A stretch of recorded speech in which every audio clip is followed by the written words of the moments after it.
The Zathran Dominion had conquered 47 star systems in the last century alone. Their empire stretched across 3 spiral arms of the galaxy, and their appetite for expansion showed no signs of slowing.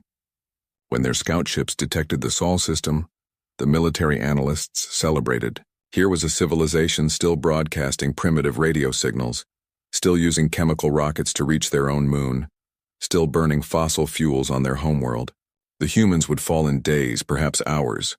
Fleet Commander Thazrik stood on the bridge of his flagship, the Eternal Triumph, watching the blue-green planet grow larger on the view screen. Earth, the humans called it, a single world, teeming with billions of lives that would soon become subjects of the Dominion. Behind his ship, 46 more warships cruised in perfect formation. Troop carriers held ready to deploy ground forces. Mining vessels prepared to strip the asteroid belt of its resources. The invasion plan was simple because it needed to be. Primitive species required no complex strategy. Destroy their military installations from orbit, disable their communication networks, land troops in major population centers, and accept their surrender. The Dominion had executed this plan dozens of times before, but something felt wrong. Thazrik's tactical officer had reported an anomaly 3 days ago. The automated mining stations in the asteroid belt had gone silent as the fleet approached. Not destroyed, just silent. Their energy signatures vanished. Their communication arrays stopped broadcasting and their navigation lights went dark. Then the stations orbiting Jupiter went quiet. Then Saturn. Then Uranus and Neptune. The tactical officer suggested caution. Perhaps the humans had more advanced warning systems than anticipated. Perhaps they were preparing a defense. Thazrik dismissed the concerns. What could a pre-FTL species possibly do against 47 warships equipped with plasma cannons and shield technology?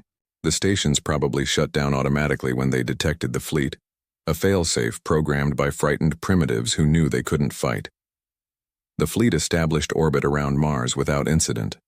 The red planet sat empty and cold, showing signs of early terraforming attempts. Robotic rovers crawled across the surface.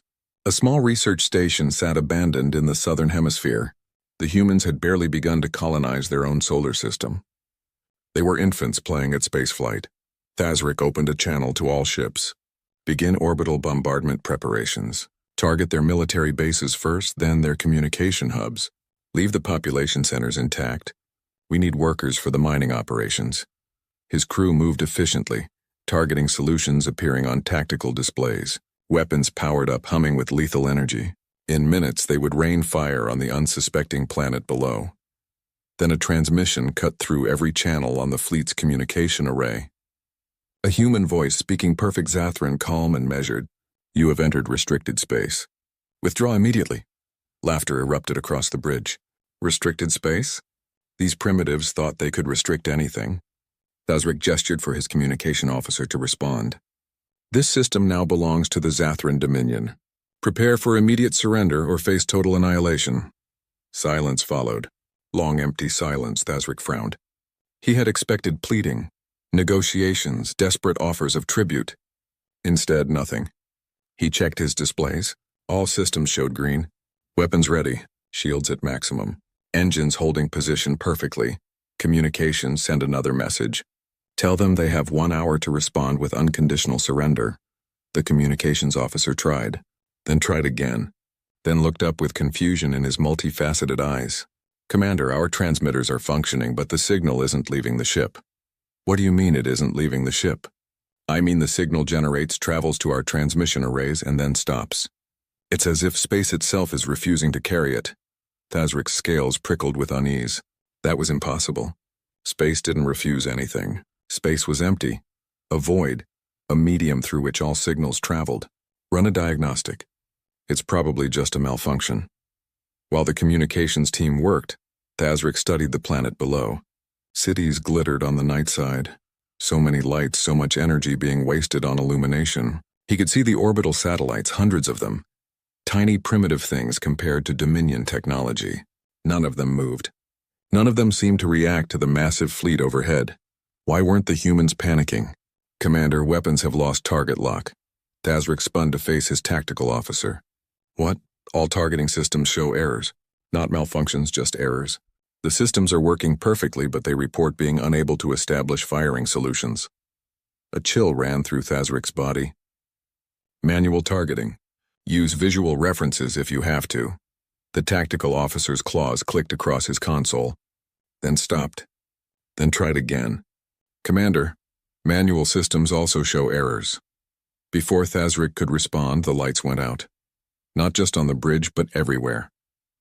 Every display, every control panel, every indicator light throughout the entire ship vanished into darkness. Emergency lighting should have activated immediately. It didn't. Backup power should have kicked in within milliseconds. It didn't. Thazrik heard his crew's breathing in the darkness, heard the sudden absence of the background hum that every spaceship carried. The life support, the engines, the shields, the weapons, everything had simply stopped working. Through the viewports, he saw the same darkness spreading across his fleet. One by one, every ship went dark. 47 warships, pride of the Dominion, reduced to drifting hulks in seconds. His personal communicator, a simple device powered by a chemical battery that should have been immune to whatever was happening, remained functional. It crackled to life with a new transmission from Earth. The same calm human voice spoke again. You have entered restricted space. This is your final warning. In the darkness of his dead ship, Thazrik finally understood. The humans weren't primitive. They had never been primitive. And he had just made the worst mistake of his life. Thazrik floated in darkness.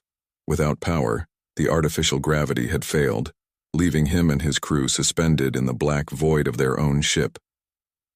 Emergency chemical lights flickered to life after several minutes, casting weak green illumination across the bridge. Crew members drifted between stations, trying desperately to restore any system, any function, anything that would tell them what had happened. Nothing worked. It wasn't that the systems were damaged. Every diagnostic tool they could access with manual power reported that all equipment was functioning perfectly. The fusion reactor was intact. The power conduits were undamaged. The computer cores showed no errors. Everything should have been working. But nothing was. Through the viewport, Thazrik watched his fleet drift in the silence of space. Some ships had managed to activate emergency lights like his own. Others remained completely dark. He could see crew members in other ships through their viewports moving in the same desperate confusion he felt. His communications officer managed to establish a short-range laser link between nearby ships, using a manually aimed device. Reports came in one by one, all saying the same thing. Dead ships, intact equipment, no damage, no power, no explanation. Then the disappearances began. The troop carrier Vigilant Dawn, drifting 3 kilometers off the port side, simply vanished. Not destroyed, not exploded, just gone. One moment it filled the viewport. The next moment empty space remained where it had been. Thazrik heard screaming over the laser link before that connection died too. Other commanders reported the same phenomenon. Ships were disappearing from the formation, plucked away by something invisible. Thazrik ordered the crew to launch probes. Without power, they had to use compressed air to push the small devices out through maintenance airlocks. The probes were simple, barely more than cameras and radio transmitters with chemical batteries, but they were all the fleet had left. What the probes showed made Thazrik's blood run cold. The asteroid belt wasn't there anymore. Or rather, it was there, but wrong. The rocks had been moved, repositioned, carved, and shaped. What should have been random chunks of stone and metal were now geometric patterns stretching for millions of kilometers. Perfect grids, precise spacing, artificial structures hidden among natural camouflage. The moons of Jupiter weren't moons. Probes showed construction seams, docking ports, and weapon batteries. Europa, which should have been an ice-covered ball, was hollow. Ganymede rotated on an axis that natural bodies didn't use. Callisto's surface was too perfect, too uniform. They were ships, massive ships the size of moons, pretending to be natural satellites. Saturn's rings, beautiful and natural in every survey the Dominion had conducted, now showed organized patterns. Gaps in the rings spelled out mathematical equations that human children learned in elementary school, as if mocking anyone who looked closely enough to see the truth. Gravitational readings from the probes, showed distortions throughout the entire solar system. Hundreds of them. Thousands. Massive objects hidden in stealth fields invisible to sensors lurking in every corner of human space. The Sol system wasn't a star with planets. It was a fortress that happened to contain a star and planets. The tactical officer, working by chemical light and manual calculations, determined that the gravitational distortions represented more mass than the Dominion's entire fleet combined. Much more. The humans had enough hidden infrastructure in their solar system to build 1 million ships the size of the Eternal Triumph. A new transmission arrived on Thazrik's personal communicator. The human voice spoke again, still calm, almost friendly. "We've been waiting for someone to test our defenses. Thank you for volunteering. You've helped us identify 17 minor weaknesses in our containment protocols. We've already corrected them." Thazrik tried to respond, but his communicator's transmission function had stopped working. He could receive but not send. The humans controlled even that. The voice continued. "You're probably wondering how we disabled your ships. We didn't. We asked the local space-time to stop cooperating with your technology. It agreed. You see, we've learned to do interesting things with fundamental forces during our long isolation." The destroyer Razor's Edge, floating 2 kilometers away, suddenly activated its jump drive. Thazrik watched in horror as the ship tried to fold space around itself for faster-than-light travel. Space refused. The ship tore itself apart, ripping into pieces as it attempted to enter a dimension that wouldn't open. Metal screamed, atmosphere vented, and crew members tumbled into the void. "Please don't try to run," the human voice said. "The local space-time is under our control. Attempts to use your jump drives will result in structural failure. We'd prefer not to kill you, but we will if you force us to." Thazrik's crew stared at him, waiting for orders. What orders could he give? They were trapped in dead ships, surrounded by invisible enemies, deep in a solar system that had been turned into a weapon. Life support was failing. Without power, the atmospheric recyclers weren't functioning. The air grew stale, thick with carbon dioxide. Crew members showed signs of oxygen deprivation. Some had already passed out. Emergency oxygen supplies would buy them maybe 6 more hours. Then, through the viewport, Thazrik saw them. Structures, materialized from nothing, phasing out of stealth fields that had hidden them perfectly. They appeared slowly, deliberately, as if the humans wanted the Zathran to see every detail. Massive installations, each one larger than any ship the Dominion had ever built, covered in geometric patterns that seemed to twist in dimensions Thazrik's eyes couldn't properly follow.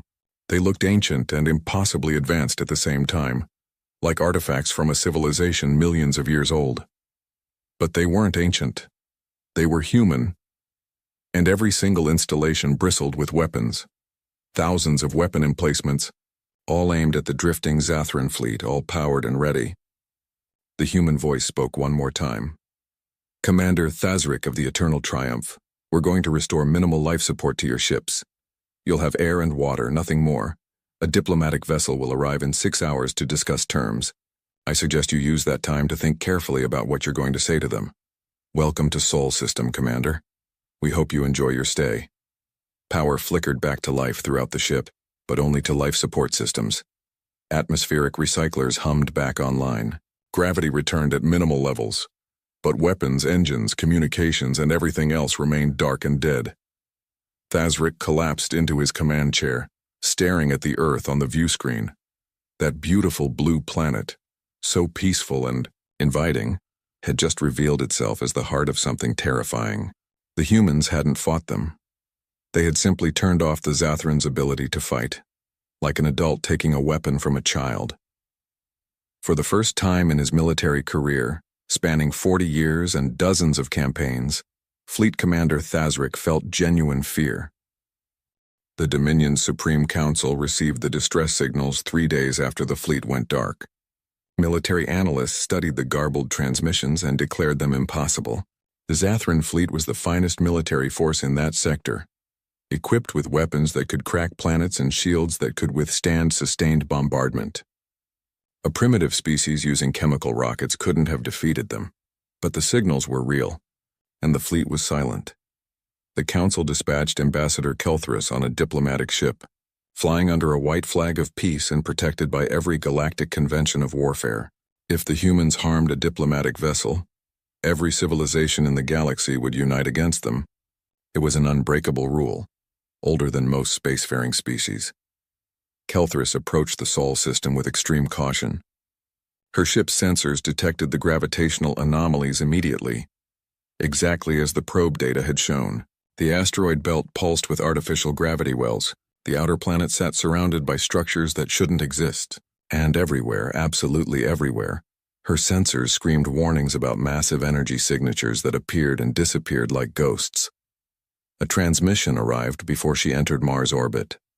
Ambassador Kelthris of the Zathran Dominion, you are cleared to approach. Follow the navigation path we're transmitting to your ship. Do not deviate. We have many automated defense systems, and accidents would be unfortunate. Her pilot followed the instructions precisely. The path took them past the disabled fleet, still drifting in the same positions where the humans had left them. Kelthris could see repair teams working on some ships trying desperately to restore systems. Nothing was working. The humans had broken them without inflicting a single point of physical damage. The navigation path led to a massive orbital platform above Earth. Kelthris had seen large space stations before, but this was something else.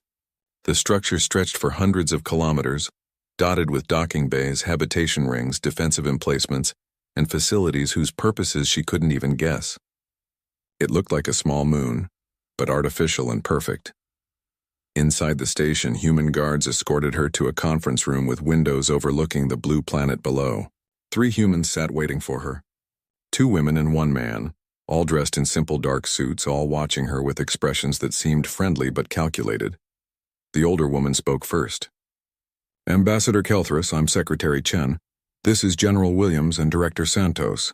We apologize for the dramatic reception your fleet received, but we have protocols for uninvited military forces in our space. Kelthris settled into a chair designed for species with her body structure. The humans had prepared for her arrival. You destroyed our fleet without warning. That's an act of war by any civilized standard. Secretary Chen smiled, but the expression didn't reach her eyes. We didn't destroy anything. Your ships are intact. Your crews are alive and healthy.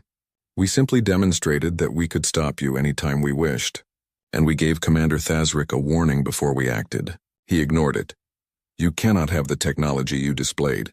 Our intelligence reports show you're a primitive species, barely capable of reaching your own moon. Your intelligence reports show exactly what we wanted them to show, General Williams said. He activated a holographic display in the center of the table. Images appeared, showing human ships that looked nothing like the primitive rockets in the Dominion's files. Sleek vessels with designs that hurt Kelthris's eyes, covered in those same geometric patterns she'd seen on the defensive platforms. Ambassador, we've been lying to you. We've been lying to everyone. Director Santos leaned forward. 847 years ago, humanity achieved faster-than-light travel. We reached the stars full of hope, expecting to find friends, partners, and fellow explorers. Instead, we found a galaxy at war. Every species we encountered was fighting someone. Territory disputes, resource conflicts, religious crusades, simple conquest for its own sake. War was constant. That's the nature of intelligent life, Kelthris said. Competition drives advancement. Competition drives extinction, Secretary Chen replied. We watched species destroy each other over resources that existed in abundance elsewhere. We saw civilizations burn planets rather than share them. We met refugees fleeing genocide, only to watch them commit genocide when they found someone weaker. And we realized something important. We weren't ready to enter the galactic community. More importantly, the galactic community wasn't ready for us. The holographic display shifted, showing the Sol system as it had been centuries ago, then time lapsed forward. Kelthris watched as humans built and built and built. Asteroid mining on scales that boggled the mind. Megastructures that shouldn't be possible. Moon-sized ships hidden in plain sight. The entire solar system transformed into something that made the greatest Dominion installations look like children's toys. We decided to hide, General Williams said. We withdrew all our deep space colonies.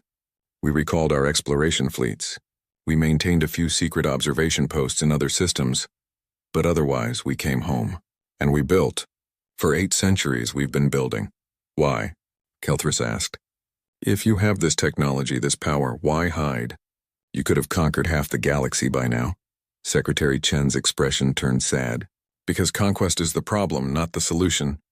We watched the galaxy tear itself apart for centuries. We studied every war, every conflict, every diplomatic failure. We learned your languages, your tactics, your strengths, and your weaknesses. We infiltrated your governments, your militaries, your corporations. We know things about the Dominion that your Supreme Council doesn't know. The holographic display changed again, showing Dominion military deployments, secret bases, classified weapons projects. Kelthris recognized reports that should have been locked behind quantum encryption, accessible only to the highest levels of government. How did you get this information? We have observers everywhere, Director Santos said. Humans look similar enough to dozens of species that we can pass as natives with minor cosmetic modifications. We've been walking among you for centuries, learning, watching, waiting. Waiting for what? For someone to choose peace, Secretary Chen said. We hoped that eventually some species would look at the cycle of war and decide to stop. We hoped someone would learn that cooperation beats competition, that sharing beats conquest, that peace beats war. We wanted to believe that intelligent life could be better than what we saw. General Williams stood and walked to the window, looking down at Earth. But no one chose peace. Every species that gained power used it to dominate others. Every civilization that developed advanced technology used it for weapons first, tools second. And the weak species, the ones who couldn't defend themselves, they died. Or worse, they became slaves. You're asking us to believe you've built this enormous military capability purely out of defense? Kelthris said. That you've spent 800 years preparing for war because you wanted peace? We're not asking you to believe anything, Secretary Chen said. We're telling you what happened. And now we're telling you what happens next. The Zathran Dominion attempted to invade our space. Your fleet is our prisoner. We could destroy it easily. We could return it without functional weapons and laugh as you try to explain the defeat to your Supreme Council. Or we could do something different. The holographic display now showed the entire galaxy spinning slowly. We're tired of hiding, Director Santos said. We're tired of watching species destroy each other. We're tired of seeing primitive civilizations bombed from orbit before they have a chance to reach the stars. We're done being observers. What are you saying? We're saying the galaxy is going to change, Secretary Chen said. Whether you like it or not. Whether anyone likes it or not. We gave the universe 8 centuries to learn peace on its own. It failed. So now humanity is going to teach it. Kelthris felt her scales prickle with fear. You're declaring war on the entire galaxy? No! General Williams turned from the window, his expression hard. We're declaring peace. And anyone who disagrees is going to learn why humans spent 800 years preparing for this moment. The conference room's lights dimmed, and through the windows, Kelthris saw structures materializing all across Earth's orbit. Hundreds of them, thousands of them, appearing from stealth-like stars coming out at night, each one powerful enough to challenge a fleet. All of them aimed outward at the galaxy. We're sending you back to the Dominion with a message, Secretary Chen said. Gather your allies. Call your friends. Form whatever coalition you think you need. Then come back here and tell us whether the galaxy chooses peace or war. You have 30 days. Kelthris left the conference room in a daze, escorted back to her ship by silent human guards. As her vessel pulled away from the orbital platform, she looked back at Earth and understood the truth. The humans weren't primitives playing with fire. They were something far more dangerous. They were predators who had been hiding in plain sight, watching and learning, preparing for the moment when they would step out of the shadows and reveal themselves to be the apex species in the galaxy. And that moment had finally arrived.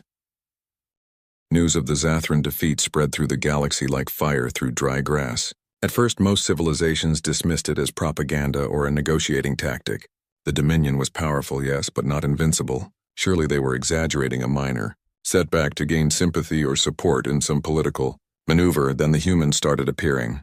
A human frigate, decloaked in the heart of the Korthan Empire's primary military shipyard, in orbit around their homeworld, surrounded by defense platforms and patrol fleets. It stayed exactly 60 seconds, broadcasting a simple message in perfect Korthan language. We see you.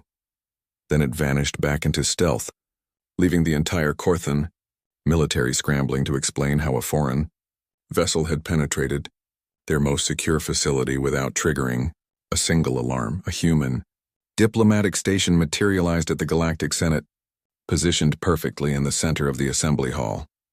A human ambassador stepped out, requested membership for humanity in the galactic community, and presented credentials dating back 800 years.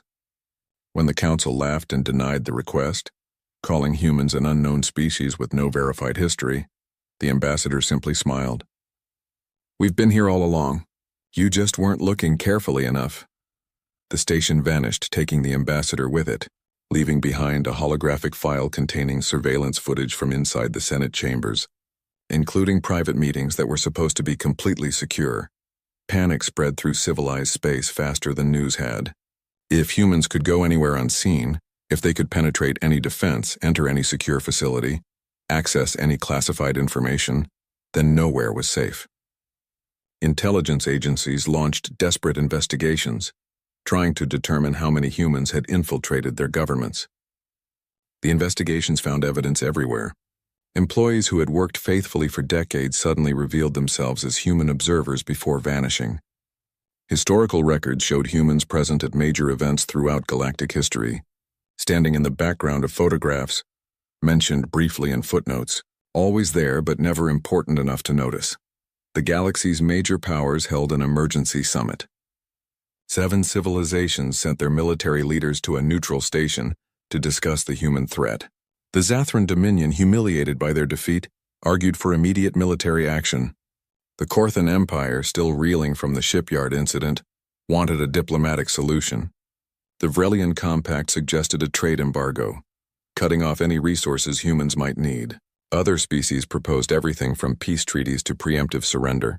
They formed a coalition. 10,000 warships from 7 civilizations, representing the largest combined military force ever assembled in galactic history. The fleet gathered at a staging point just outside the Sol system's outer boundary, making no attempt to hide their presence. Surely such an overwhelming display of force would make the humans negotiate seriously. Surely they would realize they couldn't fight the entire galaxy. The coalition's sensors detected no defensive preparations as they entered the Sol system. The moon-sized installations remained hidden in stealth. The geometric patterns in the asteroid belt looked like natural formations to anyone who didn't know what to look for. Even Earth's orbital defenses seemed minimal. Just a few dozen platforms that the coalition's firepower could obliterate in seconds. Fleet Marshal Krendeth of the Korthan Empire commanded the coalition forces. He'd studied every scrap of intelligence about the Zathran defeat, analyzed every sensor reading, consulted with experts in theoretical physics and advanced warfare. His conclusion was that the humans had used some kind of localized disruption field to disable the Zathran ships. Powerful, yes, but limited in range. Against 10,000 ships spread across a wide formation, their disruption field would be useless. Some ships would get through. Enough to force negotiations. A transmission arrived from Earth on all channels. A different human voice this time, younger, female, but with the same unsettling calm. "Welcome to Sol System. We've been expecting you. We're giving you one choice, and you need to understand it's the only choice you're going to get." Krendeth opened a channel. "We come representing 7 civilizations and 2 billion sentient beings. Your threats against the Zathran Dominion cannot be allowed to stand. You will surrender your military technology, submit to galactic authority, and join the civilized community under our terms, or face total economic and military isolation." "We're not interested in your terms," the human voice replied. "Here are ours. The galaxy establishes an immediate armistice authority, with mandatory peaceful arbitration for all disputes. All conquest-based expansion ends immediately. Species borders are frozen at current positions. Any civilization that breaks the peace answers to humanity." Laughter erupted across command channels. The audacity of these humans, dictating terms to the assembled might of 7 civilizations.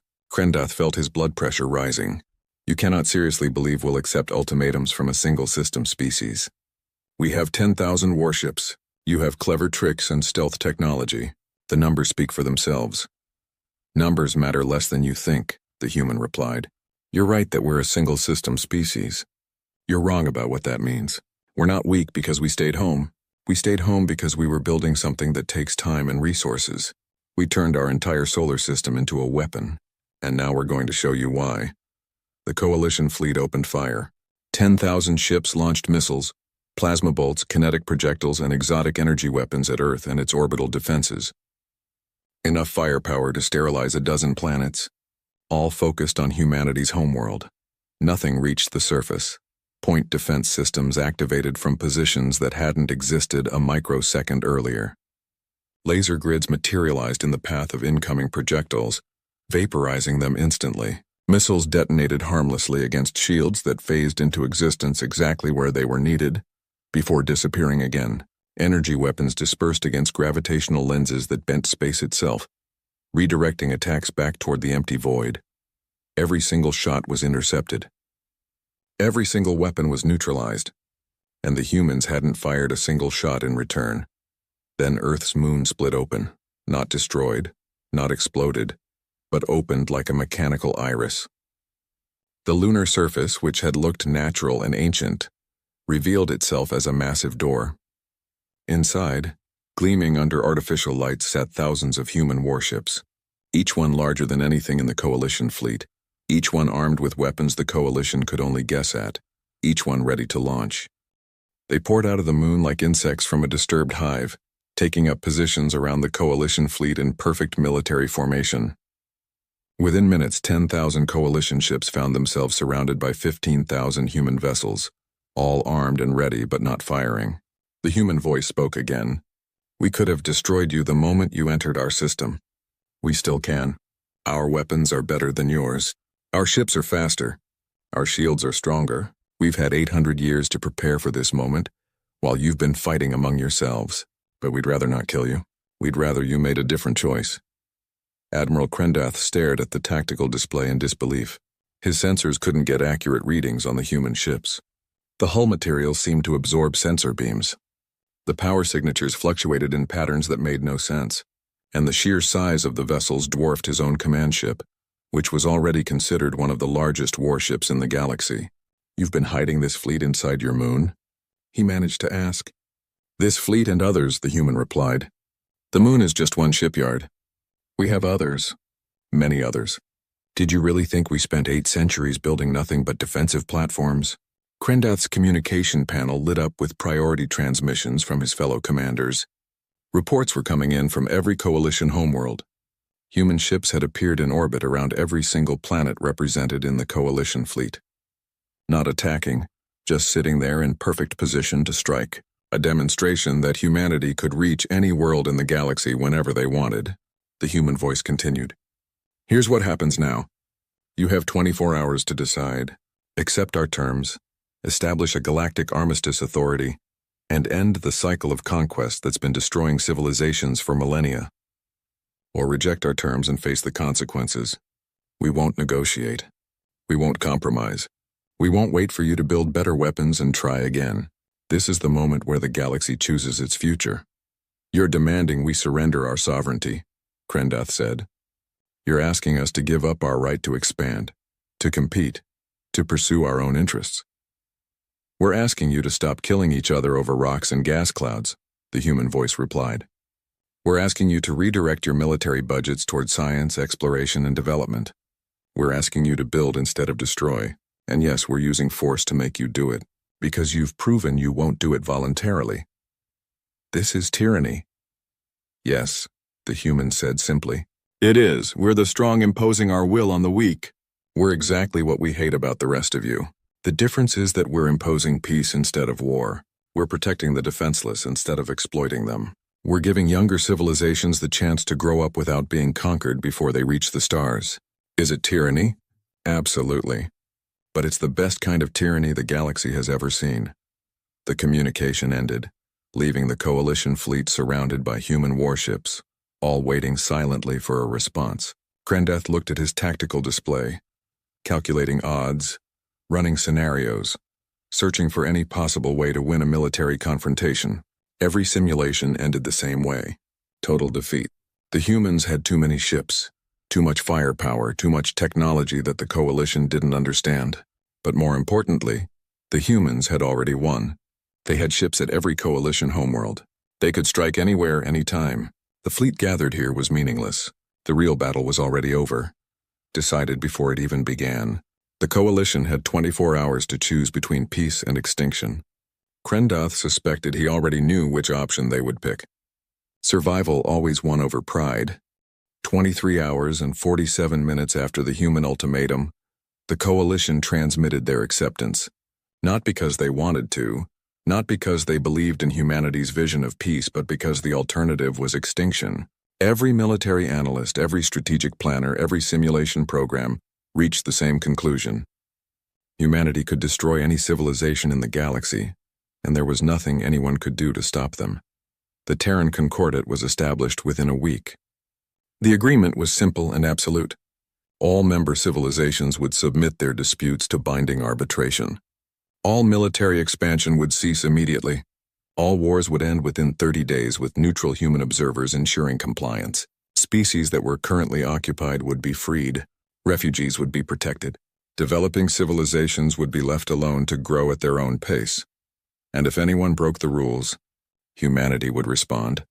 The galaxy waited for humans to reveal themselves fully, to establish colonies throughout known space, to claim resources and territory as payment for their enforcement of the peace. Military analysts predicted humanity would demand tribute, economic concessions, and political influence. After all, that's what powerful species did. That's how the galaxy worked.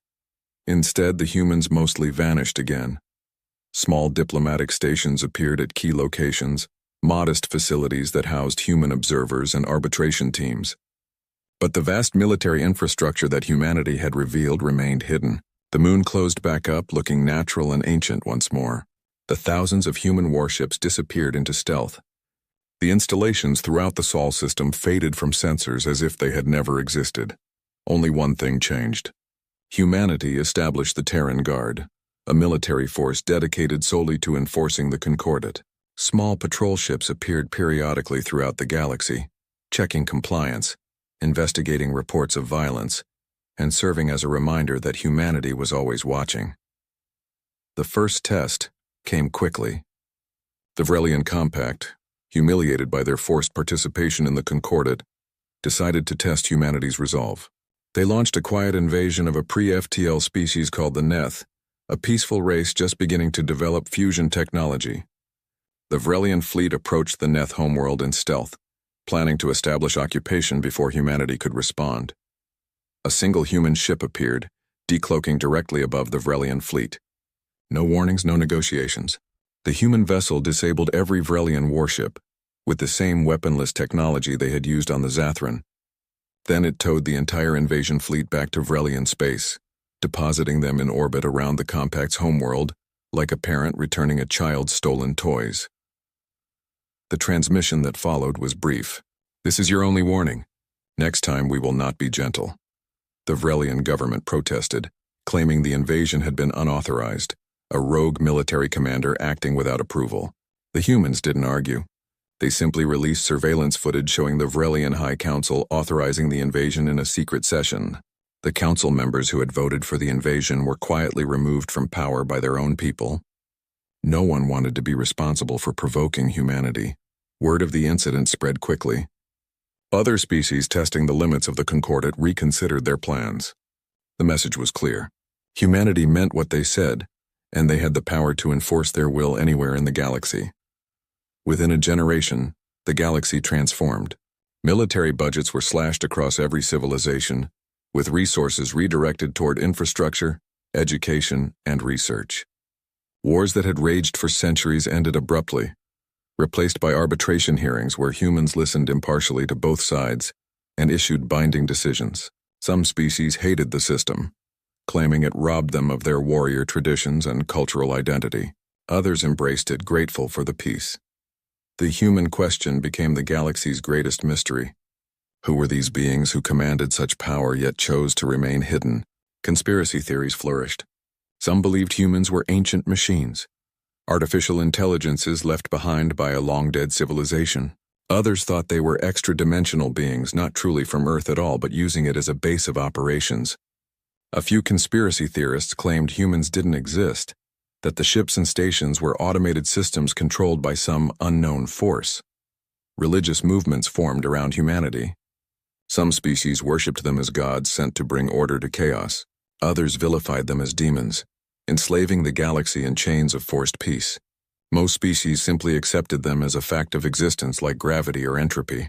Humanity was there, whether you liked it or not, and it was better to work within their system than fight against it. Inside the Sol system, humanity continued its existence largely unchanged.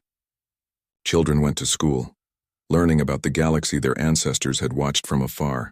Adults worked in the vast industrial complexes hidden throughout the system, maintaining the ships and weapons that kept the peace. Scientists pushed the boundaries of physics even further, developing technologies that made their current capabilities seem primitive. The human government debated endlessly whether they had made the right choice. Critics argued they had imposed their will on species that never asked for help, becoming the very tyrants they had once hidden from. Supporters pointed to the millions of lives saved, the civilizations preserved, the young species given the chance to reach the stars without being conquered. The arguments never ended, but the concordate continued. A human patrol ship called the Quiet Vigil detected a new species broadcasting radio signals from a planet in an unexplored sector. The crew debated their response. Captain Sarah Chen, great-great-granddaughter of the secretary who had confronted the Zathran, studied the signals carefully. They were simple, primitive, full of hope and curiosity about the universe. Do we watch them like our ancestors watched everyone else? Her first officer asked. Let them discover the galaxy on their own terms? Sarah thought about the history files she'd studied in academy. 8 centuries of watching species destroy each other, 8 centuries of preparation and waiting. The moment of revelation when humanity stepped out of hiding and forced the galaxy to change. We watch, she decided. We protect them from anyone who might harm them. And when they're ready to reach the stars, we make sure they find a galaxy worth exploring. She transmitted orders to establish a stealth monitoring station in the system, far enough away that the new species would never detect it, close enough to respond if anyone threatened them. The Quiet Vigil moved on to its next patrol route, one of hundreds of human ships silently guarding the peace. Throughout the galaxy, in the spaces between stars, in the hidden facilities and stealth stations, humanity maintained its vigil. They had spent 800 years preparing for the moment they revealed themselves. Now they would spend however long it took, ensuring that revelation had been worth it. On Earth, children looked up at the night sky and learned about their role as guardians. They studied history, strategy, diplomacy, and technology. They prepared for the day when they would take their turn on patrol ships, in arbitration chambers, at observation posts watching species that didn't know they were being protected. The galaxy had peace now, not because species had learned to love each other, not because war had become unprofitable, not because diplomacy had finally succeeded. The galaxy had peace because humanity had decided it would have peace, and humanity had the power to enforce that decision. Whether that made them heroes or villains, history would eventually decide. But for now, in the quiet darkness between the stars, the Terrans watched and waited. They had revealed themselves to the galaxy once. They would not need to do so again. The galaxy knew they were there, knew they were watching, knew that breaking the peace meant facing the species that had turned an entire solar system into a fortress, and then forced the greatest military powers in known space to surrender without firing a shot. Humanity had finally stepped out of the shadows, and the galaxy would never be the same. In a small apartment on Earth, an old woman named Secretary Chen sat by her window looking up at the stars. She remembered the day Ambassador Kelthris had left their meeting, the fear in the Zathran's eyes, the weight of the decision humanity had made. Had they done the right thing? Had forcing peace been better than allowing war? She didn't know. She would never know. But when she looked at the reports coming in from across the galaxy, reports of species thriving, of civilizations developing without fear of conquest, of children growing up in peace rather than war, she thought maybe, just maybe, humanity had made the right choice. She closed her eyes and smiled. Somewhere out there, in the vast darkness of space, her granddaughter was on patrol, watching over species that would never know her name, protecting people who would never thank her, doing the job humanity had chosen for itself 800 years ago. The job of making sure the galaxy survived long enough to become something better than what it had been. And that, Secretary Chen thought as sleep took her, was enough.